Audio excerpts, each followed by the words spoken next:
Hey, everybody. Welcome to the Tribe of Leaders podcast.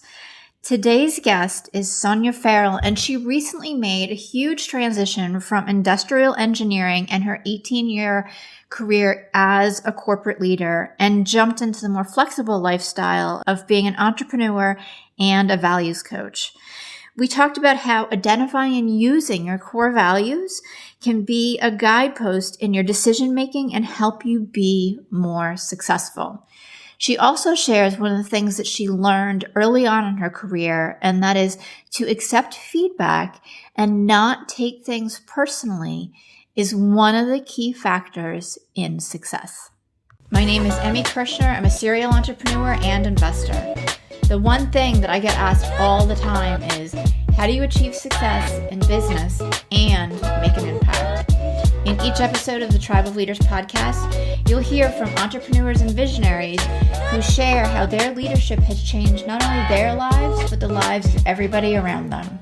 Hey, could you do me a quick favor? Take a screenshot of this podcast episode right now and post it on your Instagram and tag me and anybody else who you think could benefit from it, especially if you've been finding value. I'm so grateful for you listening.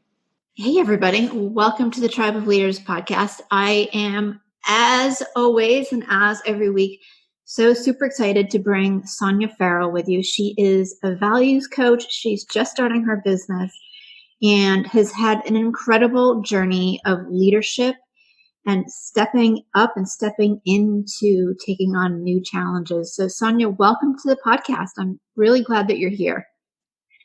Thank you so much for having me. And I'm so excited and grateful for you for this platform. I love it. Awesome. Share with everybody a little bit about your background. Oh boy. So my background is actually in industrial and systems engineering. And I worked in that field for about 18 years. And I evolved from the corporate engineering career to really create the space for personal growth, reflection, and transformation, because that's what the leadership work did for me once I went to get my master's in leadership. But my background initially was as an industrial engineer. Which is incredible. So what made the shift for you, or what was the moment where you were like, I want to go get my master's in leadership after being in something that for me sounds really like tech heavy and very detail oriented, like a totally different part of your brain. And this is really interesting because I never thought I would have a business. I mean, my dad was a business owner. His dad was, in a way, a business owner as well. But I just never thought I needed business. And everyone in engineering would go back to get an MBA. And I just told myself, I don't want to do an MBA. And I even tried studying a little bit for the GMAT. And then I said, I'm not sure if this is what I want. If I'm going to go back to school, I want to be able to learn something that I'm going to enjoy. And somehow the master's in leadership fell in my lap, and I just loved it because it was all about connecting with people. And that was the part that I feel I was missing. Wow. Okay, cool. So you finished that and now you're starting your business. What made you decide to become an entrepreneur instead of potentially going back into corporate? Well, it all started with, as an entrepreneur, wanting more flexibility. I have a 7-year-old and I wanted to spend more time with her, and being in corporate and working as an engineer and being in charge of 1 or 2 departments, it was hard to make that time. Mm-hmm. And then I also knew that I loved the leadership work and I wanted to get back into that. And I just didn't know how, Emmy. I said how for a long time. And eventually I went back and reconnected with the staff, and I started volunteering, doing workshops where we brought in emotional intelligence, mm-hmm. effective communication, and values to women that had been incarcerated. It was maximizing opportunities for moms. And what I started seeing is these moms becoming aware of their patterns and becoming aware of what their experiences and not wanting those experiences for their kids and wanting to shift their future. And we're committed to being a role model for their kids. And that's when I said, wow, this work is beautiful. Mm-hmm. And I want to continue being part of the leadership work and transformation. Wow, I love it. So how are you working with your clients now? So right now I'm working with emerging leaders that are wanting to advance in their career.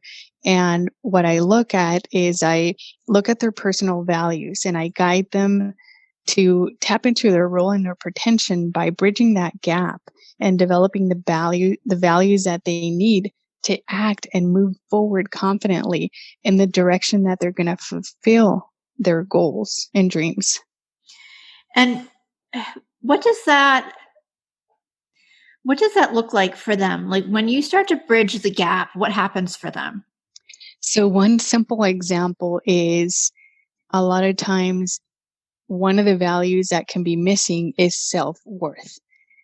And people may want to develop their confidence or accept compliments and all and accept themselves, but they're not there yet because they haven't developed their self-worth. So then we get to go back and look at um, what does self-worth look like for you, and how can we start developing that so that we can move on to the next, because the values come in phases. So you can't skip, self-worth and become confident. So Right. it's really taking those steps to get to the next phase. Okay. Excellent. And let's talk about values for a minute, just so that we're clear for everybody too, because you and I talked about this before we started recording, and I had said that it's a really important part of the training I do with my community and my people, and having, well, really knowing and honing in on what your core values are and what your, what's most important to you. So how do you start to get somebody to identify what their values are if they haven't really thought about it before? Right. So I use a survey, and the survey has questions that trigger trigger what their current values are, what their foundational values, and also what they desire in the future. So one example would be if this is, just doing it in simple forms. If we took a few values like work, friends, education, family, fun, and we just ask people to prioritize those values. Which one's more important for you? Work, friends, family, and then prioritize those. And it could be really interesting because I could prioritize family and other people can prioritize fun, even though we have the same values. Right. And that's how we have different perspectives. So that Right. values are amazing because they not only help see what are your values, what are your passions, and, understanding these, but they also help you see what are the values of other people so that we can communicate better and see their perspective. Yeah. We did, I think it was like 2 years ago. My kids and I sat down and did family. We did our individual values, and then we did family core values. And everybody got to pick like two of their core values to put into the family core values. And then we narrowed it down to 5. And it was really cool because 3 of us had like the same thing, but it didn't, I don't remember which one it was either at the moment, but it all meant different things for us. So we really had to like drill down and identify like what that word meant and defining it in a very complete, detailed way, which was so helpful as we were starting new projects. My kids in school, and then I was doing some new work stuff. So do you find that with the people that you work with too, they have a new sense of clarity? Yes, because they're able to link stories with, oh, why is family and security like in my foundation? And definitely. Yeah. And a lot of times with coworkers or even family members where they prioritize other things. Right, right. It's incredible. And I want to transition a little bit too here because we've talked about, the core values, which is again, so important. I'd love to talk about a little bit about how leadership has impacted your journey. And one of the things that you mentioned on your intake survey was getting feedback and not taking it personally. Why was this so important for you? Yes, because now I love getting feedback because I see it as a way to help me grow. But back then, after I got my engineering degree, when I would get feedback, I would take it personal because I was thinking, oh my God, I'm trying my best, and you're telling me that I'm not communicating effectively, or Uh-huh. and I would take it personal, and I laugh now. But what leadership really taught me is that there's many distinctions. One of them being taking responsibility, because we are the authors of our lives. Taking responsibility and not blaming others, taking responsibility and not saying, well, you think I didn't do as good because blah, blah, blah. But really taking responsibility of what we're doing. Right. And how do you see that affecting other people once they're being accountable and responsible for their actions? Well, we stop that blaming, looking for excuses, coming up with stories, and we just become responsible. If I'm late to a meeting, I'm responsible for it. I'm not going to blame other people because, one, if I didn't check my time, if I didn't check what the email that showed the meeting time, so we become responsible in Right. that sense. Okay, great. How do you think that this, both getting feedback and the values, can affect the habits that people have? That's a really good question.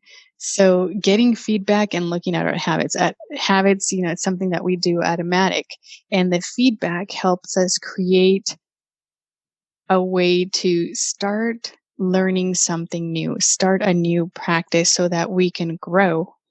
So implementing habits is really implementing something that you want to grow in whatever area it is. Mm-hmm. Does that make sense?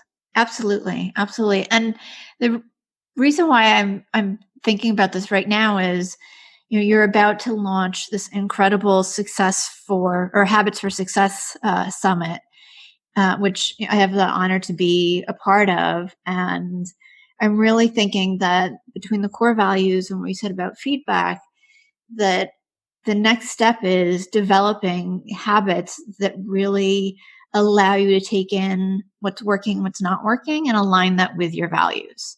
So can you tell a little bit more about the summit? Yes, yes. The summit is filled with amazing influencers and entrepreneurs and coaches such as yourself, who provide great information for people that are wanting to start a side business, for people that already have a business, and for people that are just wanting to learn, empower their mind, and get tips and strategies, because there's an array of things when it comes to, for example, what you shared in terms of how do I increase my sales? How do I increase my connections? Mm-hmm. So creating that habit, and I actually use this habit monthly tracking sheet that I post on the wall in front of me. And I keep looking at, okay, how many people have I connected with this month? And, I keep doing a check mark each time for each day of the month, because it's creating that new habit. Right. That's one example.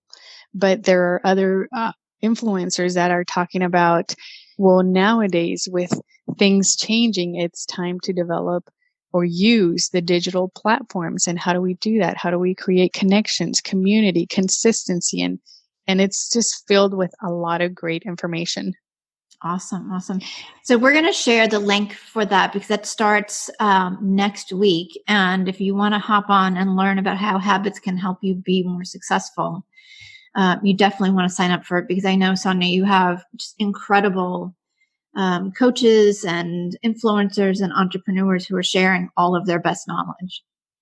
Yeah. And it's, a variety of stuff, including how do we create the habit to meditate or to embody our greatest self, and also things that we may not be doing, but as things shift, what are the things that you want to incorporate? And yes, the link is habits, the number 4, habitsforsuccess.org. And I know you're going to be sharing it as well. Yeah, absolutely. We'll have it linked up in the show notes, etc. So I'm really excited about it. It's going to be, I think, an incredible learning time and an experience for everybody, particularly with everything that's just going on in the world right now. Definitely. And and I also wanted to share, since we were talking about values, and values is really another distinction of leadership, because it's what really holds our vision and our passions. Right. Absolutely. Absolutely.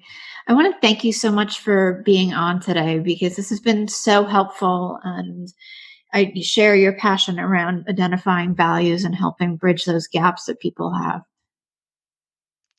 Yes, thank you. And like I said, I'm new. I left corporate about 2 years ago, and it was not easy. It was not easy because I kept staying in the fear of the unknown, really. And I learned a lot. I learned a lot, and really finding that community, and the Uh-huh. community that you are creating with this podcast it's really golden. Awesome. What was it the community that you've learned or been your biggest learning experience over the last 2 years as you kind of hopped out of being afraid of the unknown? And a lot of times we think we could do things ourselves, but the reality is no. So being able to reach out for help, get a mentor, get a coach, that was a big thing for me. And then finding that community, because there's a lot of different networks out there, and just be okay with asking questions and with saying no if it's not, Right. if it doesn't fit with you. So finding that right tribe, it's big.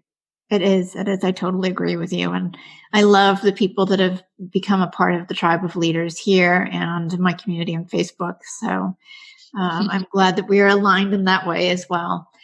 So thank you again, Sonia. And to everybody who is listening, stay tuned. We have another exciting episode for you next week. Great. Thank you, everyone, and be in excellence. As an entrepreneur, do you ever feel isolated, like you're just grinding away and not getting to the place or reaching the goals that you want? Maybe you've realized that you just spent days, weeks, or even months trying to accomplish something, only to figure out that the answer that you have would have saved you all of that time. I know I've had that experience, and my clients have as well. And that's why I created the Tribe of Leaders Biz School. Get the accountability, the training, and the knowledge base in a community of like-minded people who are there to support you. Go ahead and check it out. It's thetribeofleaders.com.